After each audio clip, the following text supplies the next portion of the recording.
Mesdames et messieurs, excellent week-end chez vous, surtout bienvenue à ces grands rendez-vous d'actualité. Le président de la République, Félix Antoine Tshisekedi Tshilombo, a signé le vendredi 26 mai dernier à Pékin plusieurs accords, notamment le mémorandum d'entente sur l'investissement et l'exploitation écologique des ressources naturelles, un mémorandum sur l'échange et la coopération en matière d'information numérique et bien d'autres. Regardez. Vendredi 26 mai 2023, journée inoubliable qui constitue le point d'orgue de la première visite d'État du président Félix Antoine Tshisekedi Tshilombo en Chine. Sous un décor dominé par le rouge, couleur principale du drapeau chinois, le président Xi Jinping apparaît sur l'esplanade accompagné de son épouse. Vint enfin le cortège de son hôte de marque, soigneusement escorté. Félix Antoine Tshisekedi Tshilombo, enfin devant son homologue Xi Jinping, les instants de chaleureuses salutations accompagnés de leurs épouses respectives.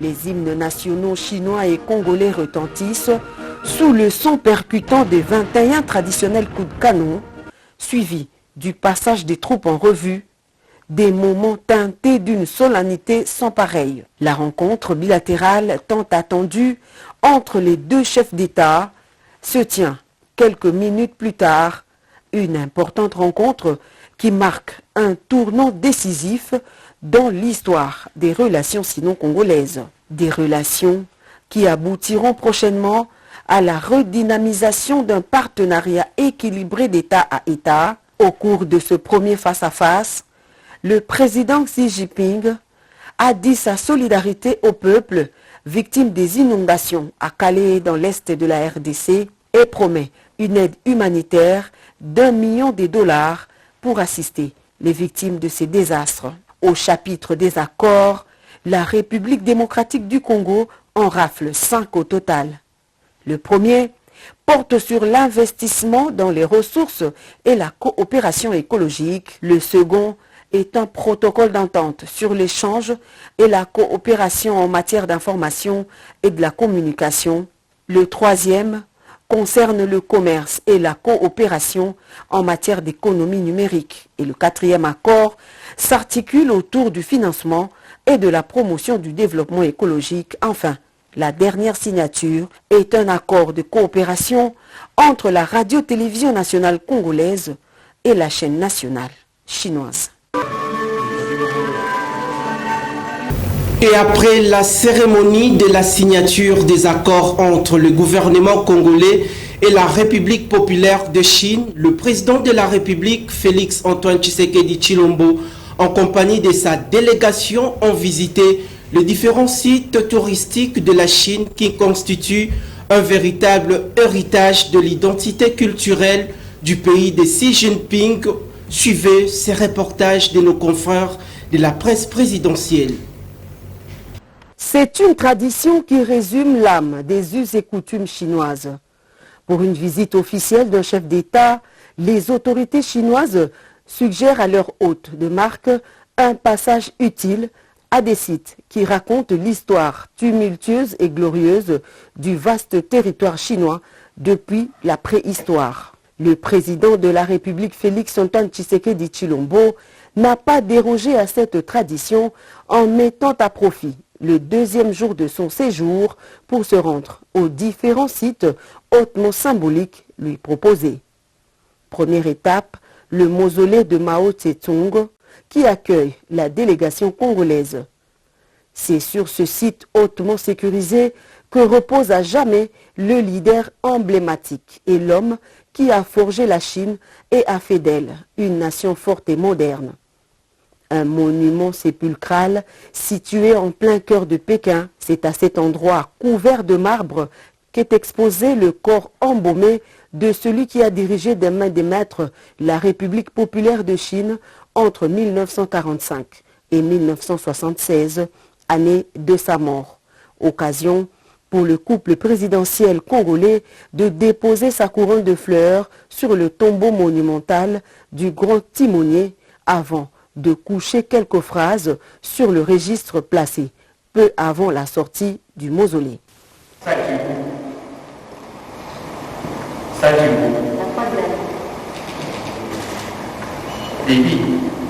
Ainsi se termine la cérémonie de recueillement. Et à quelques encablures de là, le musée communiste situé à l'est de Beijing. L'imposant bâtiment qui accueille le chef de l'État et toute sa délégation raconte toutes les péripéties de la révolution chinoise depuis le XVIIe siècle, d'où partira le tout premier manifeste qui a consacré le début du Parti communiste. Le couple présidentiel suit avec une attention soutenue le récit d'une civilisation 5 fois millénaire qui a bravé vents et marées jusqu'à se construire une identité unique et respectable à l'échelle mondiale. La structure couvre 6,5 hectares avec une longueur frontale de 313 mètres et une hauteur de 4 étages. Le musée communiste compte une trentaine de salles d'exposition, des installations de stockage ultra-modernes et possède une collection de plus d'1 million d'objets précieux et rares que l'on ne trouve nulle part au monde. La cité interdite, dernier site à accueillir le président de la République, Félix Antoine Tshisekedi Tshilombo. Ce site représente le palais impérial de Pékin dont la construction remonte entre 1406 et 1421, une vaste concession qui s'étend sur 72 hectares et fait partie des palais les plus anciens et le mieux conservés de Chine.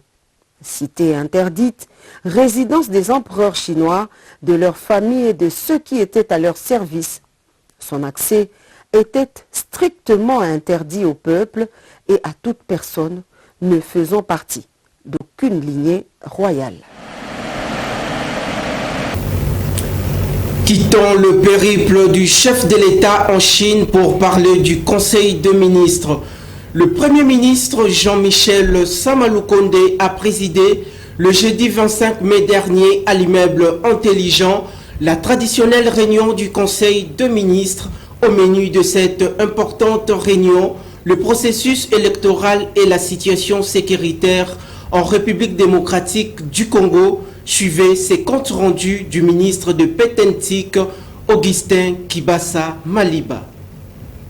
La communication du Premier ministre, chef du gouvernement, a porté essentiellement sur le dépôt par la Commission électorale nationale indépendante, CENI, au gouvernement le 23 mai 2023, du projet de loi portant répartition des sièges par circonscription électorale pour les élections législatives, provinciales, municipales et locales.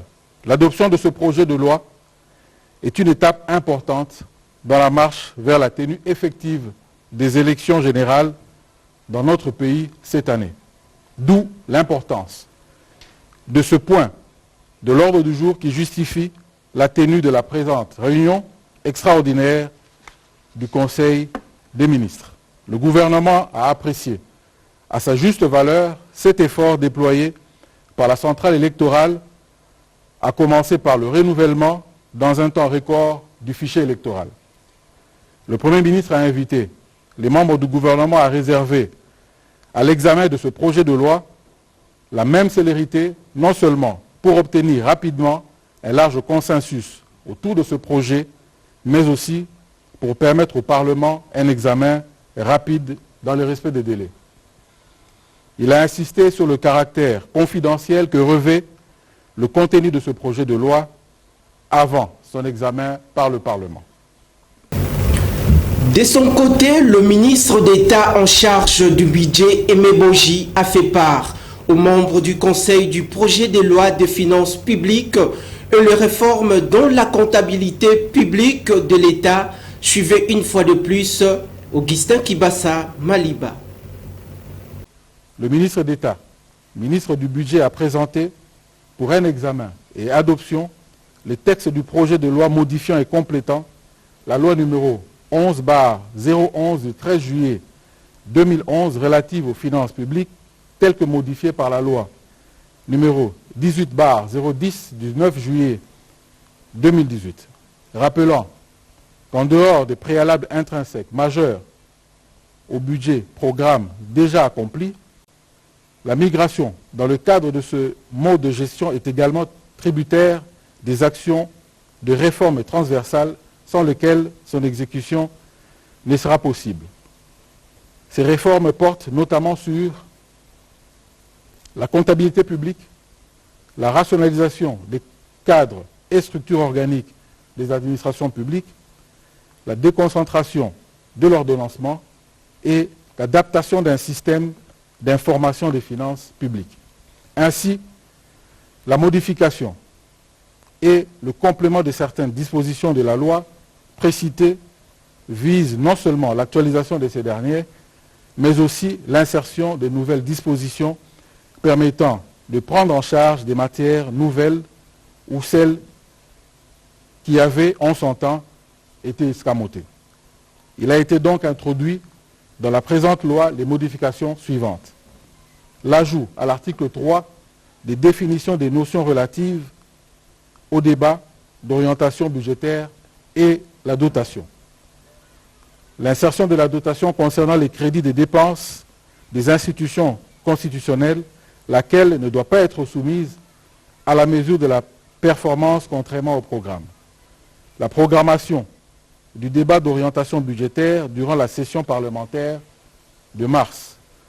L'enrichissement de l'information du Parlement par l'ajout, parmi les documents qui accompagnent le projet de loi des finances de l'année, le plan de trésorerie prévisionnelle, le plan de passation de marché, le programme d'investissement public, le rapport sur les dépenses fiscales, le rapport consolidé de la situation financière des entreprises publiques et des établissements publics, ainsi que la déclaration sur les risques budgétaires.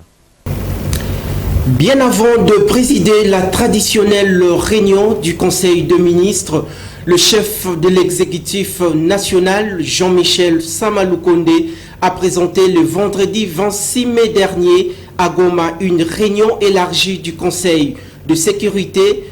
Aux toiles de fond, la situation sécuritaire dans les deux provinces concernées par l'état des sièges. Plusieurs personnalités de la République ont pris part à cette grande réunion de sécurité. Suivez. Le Premier ministre a foulé le sol de Goma tard dans la nuit de jeudi à vendredi 26 mai 2023. Jean-Michel Samaloukonde Kyenge place la situation sécuritaire au centre de son séjour dans l'est du pays. Le chef du gouvernement a aussitôt présidé pendant plus de 3 heures le Conseil de sécurité élargi à quelques parlementaires et membres du gouvernement faisant partie de sa délégation.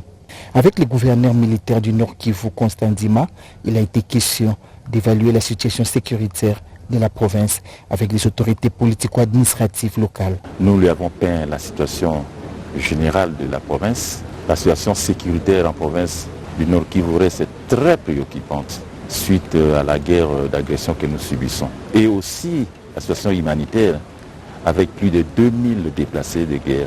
Vous savez, nous avons 2 secteurs opérationnels. Au Grand Nord, il y a l'activisme des ADF-MTM qui, depuis des années, sont en train de massacrer notre population, à faire ce que cette population-là cède de la terre pour qu'eux occupent cette partie de la République, dans le territoire de Béni, pour en faire un califat. Et c'est que les Congolais, les Nord-Kivusiens ne peuvent jamais accepter. Et ici, au sud, nous faisons face à l'agression, où aujourd'hui, vous savez, le Rwanda, avec son bras séculier M23, ont conquis donc quelques localités donc, dans le territoire de Rutshuru, Massissi, Nyiragongo et aujourd'hui tout autour de la ville de Goma. C'est pourquoi je dis que la situation reste préoccupante. L'état de siège décrété dans ces 2 entités issues de la décentralisation justifie les déplacements de Goma du gouverneur militaire Johnny Luboya Kanchama de l'Ituri, avec qui le Premier ministre a eu une autre réunion de sécurité. La série de réunions Le chef d'exécutif national avec les autorités et certaines couches sociales lui permettra d'avoir plus d'informations sur la situation sécuritaire dans l'Est du pays, mais surtout de trouver des solutions idoines à cet épineux problème. Et en politique, après Moïse Katumbi Chapwe, Augustin Matata Pogno a été aussi empêché de tenir une réunion et de se rendre à Kikwit. Face à cette situation, il dénonce l'installation d'un régime dictatorial au sommet de l'État. Regardez. Bon, écoutez, comme vous le savez, encore une fois, c'est la preuve d'une dictature dans laquelle nous vivons aujourd'hui. On nous a refusé de pouvoir être reçus par la population et on nous a refusé d'avoir un meeting dans une salle de la ville. Et encore une fois, on vient de nous refuser d'avoir un meeting dans une salle d'une paroisse. Et donc la dictature aujourd'hui, elle a étendu son territoire jusque dans les églises. Et donc même les réunions au sein de salles se trouvant dans les concessions religieuses sont frappées par une dictature inimaginable. Et donc c'est inacceptable et nous ne sommes pas d'accord avec ce type de dictature. Bon, écoutez, les étudiants, les sympathisants, les membres sont prêts à pouvoir braver la police, mais nous ne pouvons pas accepter de laisser la police profiter de cet incident pour blesser les gens. Mais nous trouvons que c'est inacceptable que la police puisse investir les lieux de la diocèse et pour y opérer sans état d'âme. Bon, écoutez, mais vous le savez, le gouverneur dit que c'est une instruction qu'il a reçue du vice-premier ministre, M. Peter Kazadi. Voilà. Bon, écoutez, nous ne pouvons pas, les portes de la salle sont fermées, mais nous n'allons pas prêcher, même si je vois que les sympathisants sont nombreux, mais nous n'allons pas faire, la séance académique de leadership sous les arbres. Je ne pense pas, et donc, mais nous sommes vraiment désolés qu'on puisse priver la jeunesse des Kenge, des capacités en leadership, des capacités en gouvernance, tout simplement parce qu'on veut le maintenir dans cette dictature ou dans l'ignorance. C'est dommage et c'est inacceptable. D'un dossier à un autre, dans une déclaration devant le militant de son parti, Augustin Kabouya, secrétaire général de la formation politique UDPS, demande aux organisations tant nationales qu'internationales de sanctionner le président de la formation politique Ensemble pour la République, Moïse Katumbi, au sujet des propos tendant à l'incitation à la haine tribale contre le chef de l'État Félix Antoine Tshisekedi. Suivez dans cet extrait choisi par Espoir Kinamvouidi. Aujourd'hui, le monde doit retenir une chose. Félix Tshisekedi n'est pas combattu parce qu'il gère mal le Congo, c'est parce qu'il est Moulouba. Il est combattu seulement à cause de ses origines. C'est pourquoi je demande à toutes les organisations de sanctionner Moïse Katumbi. Il ne mérite pas de diriger le Congo. C'est que le député national de Katumbi et le député provincial de Katumbi ont développé comme discours. De tels genres de situations se sont passées ici à côté au Rwanda, avec la radio 1000 collines. Ils ont fait semblant de ne plus sanctionner leurs poulains. Ça, c'est la politique de deux poids, deux mesures. J'étais en Europe, j'observais pour voir si réellement ils vont jouer les frangers. C'est inacceptable. Félix Tshisekedi n'avait pas demandé à Dieu de le créer Kassaïen. Il n'est pas combattu puisqu'il gère mal la République démocratique du Congo. Il est combattu par Katumbi à cause de ses origines. Nous n'accepterons jamais. Nous voulons voir tous les décideurs du monde condamner Katumbi, puisque ce sont les députés de son parti ensemble. Revenons encore sur le dossier catastrophe de Kaélé. Le représentant de l'Église du Christ au Congo, André Bokondoa, a procédé le jeudi 25 mai dernier à la remise de vivres et produits médicaux au sinistre des catastrophes naturelles survenues très récemment dans la partie orientale de la République démocratique du Congo. Cette action humanitaire est l'expression de la solidarité nationale envers la population de l'Est du pays. Regardez. Sur cette table, un échantillon de matériel médico-sanitaire pour les différentes zones de santé des provinces touchées par les catastrophes naturelles, notamment la province du Sud Kivu et celle du Nord Kivu. Ces dons de la présidence de la République est constitué des lits d'hôpitaux, des thermomètres, des chaises roulantes, des pannes et autres. Ces dons a été remis aux bénéficiaires par le président de l'Église du Christ au Congo. André Bokondoa appelle à la facilité de l'acheminement de ces matériels jusqu'à leur destination. Chargé de faire le dispatch de ces matériels médicaux, le secrétaire général au diaconat rassure d'en faire une bonne distribution. Pour moi, le mot le plus important serait adressé à ceux qui vont prendre ce matériel pour que ça arrive réellement aux destinataires, qui ne puissent pas utiliser ça pour autre chose. Et aux nécessités, voilà le soulagement qui vient à partir du président de la République. Une des représentants de ces sinistrés à cette cérémonie a remercié les garants de la nation pour ces gestes d'un digne père envers ses enfants en situation difficile.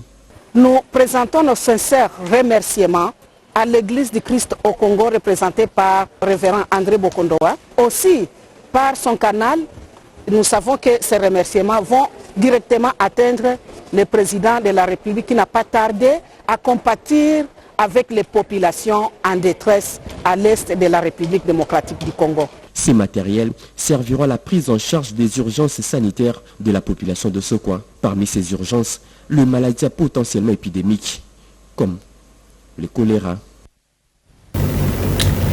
Et dans un autre registre, sachez-le que les dignes filles et fils de la province Kwango résidant à Kinshasa, réunis au sein de l'ASBEL Kwango Bisso, ont organisé un sit-in ce samedi 27 mai devant le Palais de la Nation pour analyser sur plusieurs sujets d'actualité en RDC, notamment la situation sécuritaire du conflit intercommunautaire entre Teke et Yaka. Suivez ces reportages de Junior Congolo. C'est autour de 9 h jusqu'à que les dignes filles et fils de la province du Congo, résidant à Kinshasa au sein de l'ASBEL Kwango Bisso, ont débuté leur sit-in à la place des évolués jusqu'au Palais des Nations pour attirer l'attention du président de la République, Félix-Antoine Tshisekedi Tshilombo, par rapport au conflit Teke-Yaka qui touche 3 provinces de la République démocratique du Congo, notamment Kwango, Kwilu et Kinshasa. En sollicitant l'implication personnelle du chef de l'État, Félix-Antoine Tshisekedi Tshilombo, pour que la paix revienne dans cette partie du pays, ainsi que la réactivation du projet d'électricité dans la province du Congo. À la fin de ce sit-in, un mémorandum a été lu par le président national, Joseph Mouina Kiangebeni. Nous, dignes filles et fils de la province du Kwango, résidant à la ville de province de Kinshasa, et réunis au sein de l'ASBEL Kwango Bisso, une initiative pour le développement intégral et durable de la province du Kwango, créée en date du 25 février 2020, avec comme objectif promouvoir et défendre les intérêts de la communauté congolaise. Profitant de la marche pacifique garantie par la Constitution de la République démocratique du Congo, l'ASBEL Kwango Bisso a ainsi l'honneur de transmettre au président de la République, chef de l'État, les messages ci-après. 1. Sur le plan sécuritaire, les affrontements interethniques qui endeuillent les populations de presque 3 provinces frontalières de notre pays, nous citons Kwango, Kwilu et Kinshasa, dit au conflit Teke-Yaka, fruit d'un complot mixte et d'une haute trahison de la République démocratique du Congo par les fils maison, même à la manière de la guerre de l'Est du pays. Excellence, Monsieur le Président de la République, la province du Kwango est l'une des provinces de la RDC qui soit proche de la capitale et la porte-étendard de plusieurs autres provinces.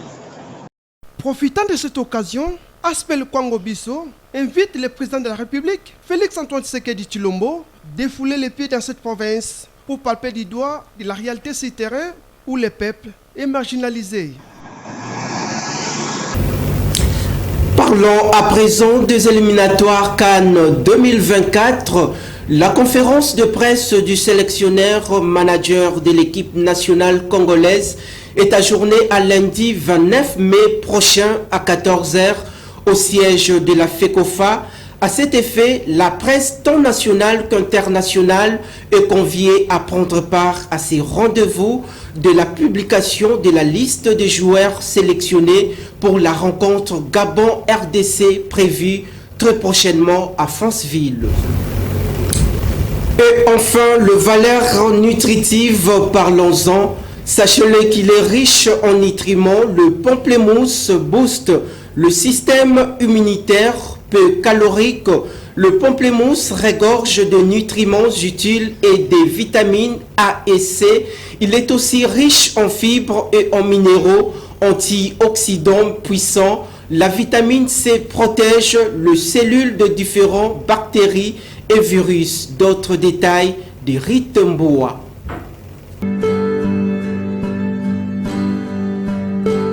Le pamplemousse est un agrume dont l'écorce épaisse et de couleur orangée renferme une chair pulpeuse à la saveur amère unique. Qu'on aime le savourer en jus, en entrée ou en dessert avec un peu de sucre, le pamplemousse apporte toujours une note d'originalité en cuisine.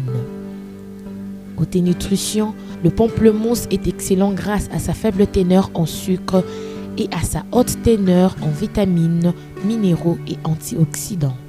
Parmi les nutriments contenus en bonne quantité dans le pamplemousse, nous pouvons citer quelques-uns. Le pamplemousse est une excellente source de vitamine C. Il est une source de vitamine A. Il est aussi une source de vitamine B5 et le cuivre. Le pamplemousse est un fruit rafraîchissant au contenu exceptionnel en vitamine C. Le composé antioxydant qu'il renferme procure de multiples bienfaits pour la santé, notamment contre le cancer et les maladies cardiovasculaires. Plusieurs études prospectives et épidermologiques ont révélé qu'une consommation élevée de fruits et de légumes diminue les risques de maladies cardiovasculaires et de certains cancers et d'autres maladies chroniques. Le pamplemousse renferme également d'autres caroténoïdes, mais en quantité moins importante. Le caroténoïde possède de propriétés antioxydantes dans la consommation d'aliments riches.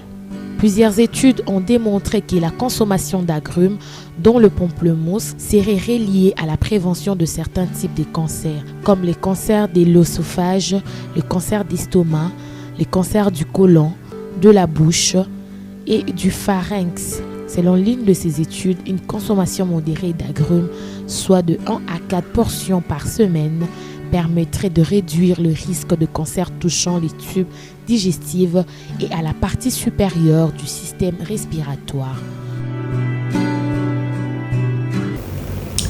Ce travail de titan est l'œuvre réalisée par l'équipe rédactionnelle et de la technique à temps réel et 24 heures sur 24.